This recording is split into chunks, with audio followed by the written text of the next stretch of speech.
భక్తులందరికీ మరియు శివమాలాధారణ గావించి శివరాత్రికి స్వామివారి యొక్క మాలా విరమణ చేస్తున్నటువంటి అపర భక్తులందరికీ ఈరోజు మనం చౌటుప్పల్ ఏరియా పేరేంటి చౌటుప్పల్ తాళసింగారం రోడ్ శ్రీ శ్రీ విశ్వేశ్వర శివాలయంలో మనం ఉన్నాం. ఇది రేపు రాబోయే కాలంలో ఈ ఏరియాకు తలమానికంగా మారి శివభక్త క్షేత్రంగా వెలగాలని ప్రార్థిస్తున్నాను భగవంతుని. ఎందుకంటే 100 రూపాయలు తయారు చేస్తే 100కు 1 రూపాయి మిత్తి వస్తుంది అట్లా తెలుసా మీకు?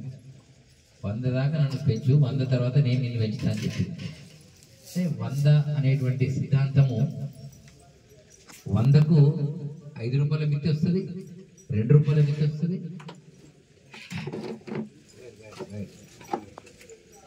2 రూపాయల మిత్తి వస్తుంది. ఇంకా ఫైనాన్షియల్ ఎక్కువ ఉంటే 10 రూపాయల మిత్తి తీసుకునేటువంటి పుణ్యాత్మలు కూడా ఉన్నారు. మీకు తెలుసు. నేనేమంటున్నానంటే 100 మంది శివభక్తులు ఇక్కడ మారినట్టు మీరు ఒకసారి మొదటిసారి మాలేసిన వాళ్ళు చేయలేటాడు అసలు చూద్దాం. Very good. 20 మంది ఉంటారా? 15 మంది. మిగతా వాళ్ళందరూ 2, 3, 4, 5 సార్లు వేసిన వాళ్ళు. నేను మీకు కొన్ని నా దగ్గర పురాణ ఇతిహాస మహాభారతాల యొక్క సారాంశాన్ని ఇస్తాను. భారతం చెప్పాలంటే చాలా సమయం పడుతుంది, మీకు తెలుసు.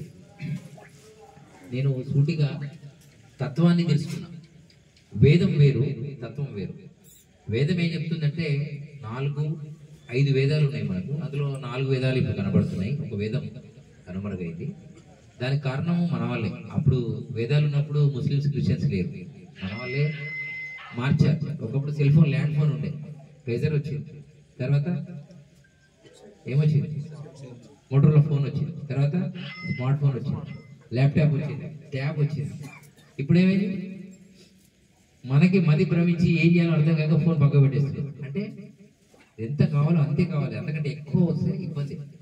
ఒకప్పుడు ఒక ఫోటో దిగాలంటే మా తాత ముత్తాతల ఫోటో లేదు. అప్పుడు కాలంలో దించేవాడు. ఇప్పుడు దించే ఫోటోలు 1,00,000 ఉన్నా కూడా చూసుకునేవాడు, ప్రింట్ తీసుకునేవాడే లేడు. మీరు 1,00,000 ఫోటో దిగుతారు, ఎప్పుడైనా ప్రింట్ తీసారా? మీ పెళ్లి ఫోటోలు కూడా తక్కువ ప్రింట్ తీసేవారు ఉంటారు. అంటే ఎక్కువ అయితే అట్లా జరుగుతుంది. నేనేమంటున్నా, భక్తి అనేది, భక్త కన్నప్ప గురించి మీకు అందరికి తెలుసు కదా, శివభక్తుడు. దానిలో ఒక రహస్యం చెప్తా, మీరు వినండి. శివభక్తుడైనటువంటి భక్త కన్నప్ప మాంసాహారం తిన్నాడు. మేము కూడా తింటాం 41 రోజుల తర్వాత. ఇదొక బ్యాచ్. దానిలో ఒక రహస్యం చెప్తాను. భక్త కన్నప్ప దొరుకుతాడు ఆ యొక్క గూడెంలో, పెంచుకుంటారు ఆ రాజు, కోయరాజు. వాళ్ళకు ఒక ఆచారం ఉంటుంది. అమ్మవారి ముందు వాళ్ళ దానిలో ఏదో ఒకరిని బలియాలి, పిల్లోని, చిన్న పిల్లోని. మీరు చూడండి, మళ్ళీ ఇంటికి వెళ్ళినాక సినిమా చూడండి. అప్పుడు నిత్యం వేటాడుతుంటాడు పిట్టలను, కాదాన్ని, అన్నిటినీ. భక్త కన్నప్ప వేటాడుతుంటాడు. అప్పుడు లేని జ్ఞానము, ఆ పిల్లోడిని బలియాలి అందరి ముంగట అన్నప్పుడు ఆ రాజు పోయేతరకు ఎదురు తిరుగుతాడు. వీడిని బలియడానికి లేదు, ఒక మనిషిని అమ్మవారికి ఎట్లా భరిస్తారు మీరని అడ్డం పడతాడు. అప్పుడు నువ్వు ఎక్కడ దొరికేవో తెలియదు, ఎవరికి వచ్చావో తెలియదు, నువ్వు చెప్తే ఇనేది ఇవ్వడరా ఇక్కడ. రాజు, పోయేది రాజు ఏం చెప్తే వినాలే, నువ్వు పనికి వాళ్ళు కొట్లాడతాడు. కొట్లాడి గూడెం వదిలిపెట్టి వెళ్ళిపోతాడు. వెళ్ళిపెట్టిన తర్వాత తను వేటాడడం మానేసాడా? వేటాడడం పాపం అన్న విషయం ఆయనకు అప్పటి వరకు తెలియదు. తన యొక్క వృత్తి వేటాడడం. వెళ్ళాడు, వేటాడుతున్నాడు. తను ప్రేమించినటువంటి ఆ కోయరాజు కూతురుని నేను అతన్ని పెళ్లి చేసుకుంటానని ఆయనతో కొట్లాడతాడు. ఆయన తీసుకుపోయి, ఆమె భక్తురాలే. శివరాత్రి వస్తుంది. శివరాత్రి నాడు చీమైనా కూడా, అంటే ఇంకో ప్రాణి చంపదు, సింహం కూడా ఉపవాసం ఉంటుంది కాబట్టి ఈరోజు వేటకి వెళ్ళొద్దు అని ఊరికే ఆ ఒక్క రోజు కోసం ఆమె పాదయపడదు. ఎవరిని? కన్నప్ప. అప్పుడు కన్నప్ప అంటాడు, అవునా శివుడు ఉన్నాడా? శివుడు ఉంటే నాకే, శివుడు ఉంటే ఇవన్నీ ఎట్లా చచ్చిపోతున్నాయి, అట్లా ఎందుకు భరిస్తున్నారు, అట్లా మీ దాన్ని ఎందుకు భరిస్తారని ఒక అడ్డం వాసేస్తుంది. సరే, ఆమె భక్తితో చెప్పింది. ఈయన వెళ్ళాడు శివుడి కోసం. మీకు అందరు చూశారు. వేస్తే అందరం బట్టే బట్ట ఎత్తుకొని పోతుంది కాకులన్నీ కలిపి. చివరికి ఒక దగ్గర పడిపోతాడు. అది కూడా శివలింగం లాగా ఓ రౌతుకి వెళ్ళి నిద్రపోతుంటాడు అక్కడ పడి. ఇవన్నీ మనం చూసాం. భక్త కన్నప్ప అలా శివుడికి కళ్ళు ఉంటాయి, అది రక్తం కారుతుందని, కన్ను పెట్టిండని, మళ్ళా అది ఇంకో కన్నులో కారితే ఎక్కడ పెట్టాలో తెలియాలి కాబట్టి తీయడానికి కావాలి కదా 2 చేతులు, కాలు పెట్టాడని సినిమాలో మనం అంతా బాగా చూసాం. కానీ ఏం చూసినా అక్కడ శివభక్తుడు అనేవాడు మాంసాహారి అనేటువంటి చిత్రీకరణ జరిగేది. మీరు బాగా ఆలోచించి చివరికి మాంసాన్ని తీసుకొచ్చి శివునికి పెడితే శివుడు సంతోషపడ్డాడు. కాబట్టి మేమంతా శివరుద్ర స్వామిలం, మేమంతా అఘోరలం, మేము ఘోరాలం అని శివతత్వంలో ఒక భయంకరమైనటువంటి నినాదాన్ని తీసుకొచ్చి కొంతమంది పొడుగు నామం స్టార్ట్ చేశారు. చప్పట్లు కొట్టాడు. శివం అనేటువంటిది రుద్రాక్ష ఉంది. దీన్ని మిషన్ మీద పెట్టి తయారు చేయాల్సిన అవసరం లేదు. అవసరం ఉందా? తులసి మాల మిషన్ మీద పెట్టి తయారు చేస్తారు. ఇది హ్యాండ్ మేడ్, ఇది భగవంతుని మేడ్, డైరెక్ట్ ప్రకృతి నుంచి వస్తుంది. ఇలా ఏది స్టాండర్డ్? వాడు విష్ణు భక్తుడైనా, బ్రహ్మ భక్తుడైనా, శివభక్తుడైనా రుద్రాక్ష అనేది ట్రాన్సిస్టర్ లాంటిది. అంటే ఫ్యాన్ మొత్తం ఉండొచ్చు, స్విచ్ కూడా ఉండొచ్చు, దానికి కండెన్సర్ ఉంటుంది చూడు, ఇది ఒక్కొక్క కండెన్సర్. ఇది వేసుకున్నప్పుడు మీరు కనుక జప తపాలను ఆచరించినట్టయితే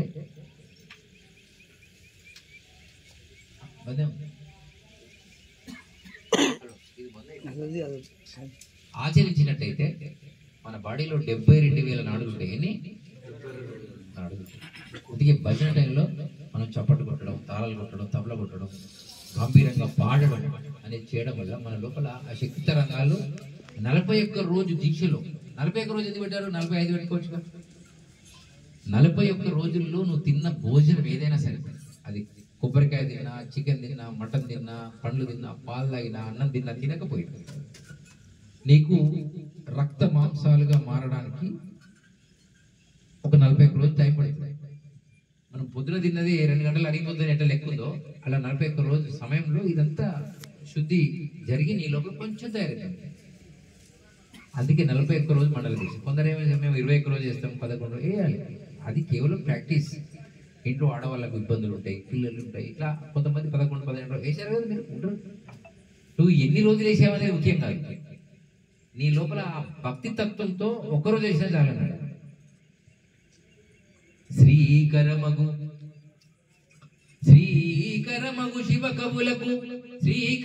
శివ కవులకు ప్రాకటముగా భావజ్ఞులకు భక్తులకు లోకములోన వెల్గు నిరాకారంబునకు శరణమనరా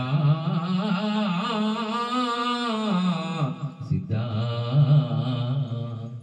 వీరబ్రహ్మేంద్ర స్వామి ఇట్లా కూర్చోబెట్టి సిద్ధే చెప్తున్నాడు. సిద్ధ అంటే ఆ సిద్ధే కాదు, సిద్ధుడు. మీరంతా సిద్ధులే. శివుణ్ణి మొక్కే వాళ్ళందరూ సిద్ధిని చేరుకోవడానికి ప్రయత్నం చేస్తారు. సిద్ధ అంటే అది ఆలోచన. శ్రేష్టమైనటువంటి శ్రీకరమైన శివ కవులకు ప్రాకటముగా భావజ్ఞులకు భక్తులకు లోకములోన వెలుగు నిరాకారమునకు శరణమనరా సిద్ధ. శివుని ఆకారం ఇట్లా ఉంటుందని ఎవరు చెప్పారు? దాని తత్వం ఏంటో తెలుసా? శివుడు అనేవాడు నిరాకారము, గోళాకారం, ఎక్కడ చూసినా ఉంటాడు. అన్నింటిలో పాతాలలో పైకి కింది కనబడతాడు అనే ఉద్దేశంతో దాన్ని రౌండ్ గా బాణాలింగం ఇప్పుడు ఇంట్లో ఉంది, బాణాలింగంలా ఉంటుంది. అంటే భగవంతుడు అనేవాడు నిరాకార తత్వాన్ని కలిగి ఉంటాడు. కానీ ఆత్మ అనేకమైనటువంటి శరీరాలను తీసుకుంటూ ఉంటుంది. భగవంతుడు శరీరం తీసుకోడు, కారణ జన్ముడు కాదు. తెలుసా? భగవంతుడు కారణ జన్ముడు కాదు. ఒక కారణం కోసం పుట్టాడు ఆయన. సర్వాధికారి ఆయన, సర్వేశ్వరుడు, సర్వానికి ఈశ్వరుడు ఆయన. సో అతనికి పుట్టుక చావు అనేటువంటిది ఉండదు. ఉంటే ఓ 1000 సంవత్సరాల తర్వాత ఏం జరిగింది ఆయనకి తెలియదు. అంటే నిరంతరంగా కాలచక్రానుగుణంగా నిరంతరంగా అనంత వాయులలో అన్నిట్లలో కలిసి ఉండేటువంటి తత్వమే శివతత్వం. దీనికి విష్ణుతత్వం, బ్రహ్మతత్వం ఉండదు, శివతత్వమే అన్నారు. అందుకే చాలా మంది ఏం చేశారంటే ఇలా వాళ్ళందరూ కూడా భక్తి తత్వం ఎక్కువైనప్పుడు విపరీతమైనటువంటి విధానాలకు వెళ్ళిపోతారు అనమాట. కొందరు చూశారుగా, మేము చనిపోయిన శవాన్ని తింటామని అఘోర ఆయన టీవీలో మాట్లాడతారు. ఇంకో ఆయన అంటాడు, మేము దిగంబరగా తిరుగుతాం, మొత్తం అంతా ఓపెన్ టబ్లో తిరుగుతాం. మూడోది, మేము బాగా బట్టలు వేసుకొని చాలా ప్రశాంతంగా ఉంటామని ఒకరు. ఇలా ఏది రైట్ అంటారు చెప్పండి? మనసు కోతి. ఈ ఆచారాలు వివరాలు పెట్టిందంతా మనము, మన గురువులు, మన సాంప్రదాయాలలో మనకు ఒక్కొక్కరు నచ్చినట్టు పెట్టారు. సో నేనేమంటున్నానంటే భగవంతుని మొక్కడానికి ఆకారం, మన ఆకారంతో సంబంధం, ఆత్మతో సంబంధం అన్న. ఇప్పుడు నేను మీ ఏరియాకి వస్తాను, మీకు కూడా తెలియదు, నాకు కూడా తెలియదు. శ్రీకరముకు శివకవులకు ప్రాకటముగా భావజ్ఞులకు భక్తులకు లోకంలో ఉన్న వెలుగు నిరాకారముల శరణం. నిరాకారం మొక్కేటప్పుడు ఈ విగ్రహంతో పనిలేదు. శివుడు అనేవాడు ఒకడు ఉన్నాడు. షి అంటే ఏంటిదో, వా అంటే ఏంటిదో మీకు అందరికి తెలుసు. శివుడు అనేటువంటి పదము ఎక్కడి నుంచి వచ్చిందో కూడా మీకు అందరికి తెలుసు. కేవలము స్త్రీతత్వము పురుషతత్వము మిళితమై ఆకారాలు ఏర్పడాయి. ఈ ఆది దేవతలలో శంకరుడు పార్వతి ఈ ప్రపంచానికి అమ్మవార్లు అయ్యేవారు, అందుకు ఎవరు లేరు. తర్వాత చాలా మంది వచ్చారు. అలానే శివతత్వంలో 41 రోజులు మీరు ఎవరైతే నిష్ఠగా, ఈ సమయాల్లో మీకు జరిగే అనర్థాలు మీకు చెప్తారు. అంటే తెలియక కొత్తగా వేసారు పిల్లలకి చెప్తా. ఎంగేజ్ లో ఉంటాడు, మాలలో వేసుకొని బయటికి వెళ్తున్నప్పుడు నిరంబరంగా సగం బట్టలతో వెళ్తుంటాడు. మంచి ఆడపిల్ల కనిపించింది. ఇతను మంచోడే, కానీ తన మనస్సు చూపు అక్కడ ఉన్నటువంటి తత్వం వల్ల దాని లోపల వేరే ఆలోచన వచ్చేస్తుంది. కంట్రోల్ చేసుకోవాలంటే ఈయనేమి సర్వసిద్ధులు పొందినోడు కాదు, 11 రోజులే కూడా కాలే మాలేసి. సో అది రాత్రి పూట మేల్కలో వస్తుంది.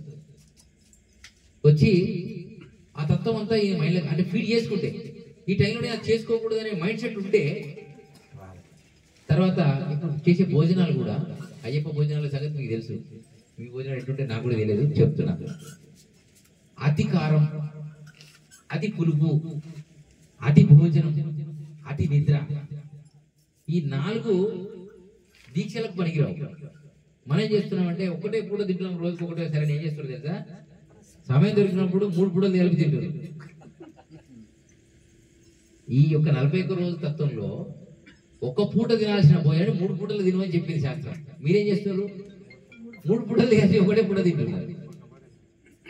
దానికి వీరబ్రహ్మేంద్ర స్వామి ఏం చెప్పాడంటే, ఒక్క పొద్దులని ఎండుచునుంటే ఉనరు గజుడెదవు ఒరే ఒరే, ఏకమైన వైభవమూర్తిని చూచుచునుండుట సరే సరే. నువ్వు రోజు పొద్దున ఉదయం అల్పాహారం 250 గ్రాములు తినాలి, తీసుకోవాలి. కానీ శుద్ధ ఆహారాన్ని తీసుకోవాలి. శుద్ధ జలాన్ని నువ్వే తెచ్చుకొని నువ్వే వండుకొని తినాలి. ఇట్లా ఉంది.